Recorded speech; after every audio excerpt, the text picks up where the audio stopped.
أعوذ بالله من الشيطان الرجيم. بسم الله الرحمن الرحيم. وما لهم ألا يعذبهم الله وهم يصدون عن المسجد الحرام وما كانوا أولياءه إن أولياؤه إلا المتقون ولكن أكثرهم لا يعلمون. وما كان صلاتهم عند البيت إلا مكاء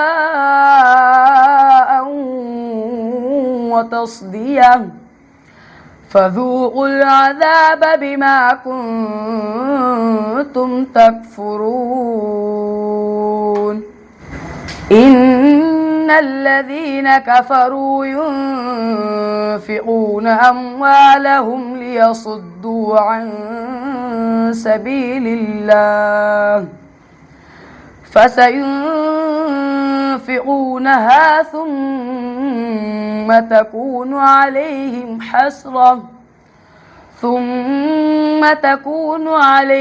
حسرة ثم يغلبون والذين كفروا إلى جهنم يحشرون ليميز الله الخبيث من الطيب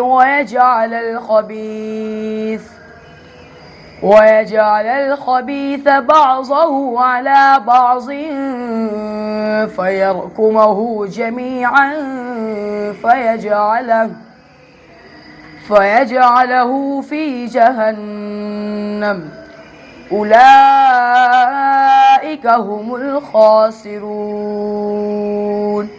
صدق الله العظيم.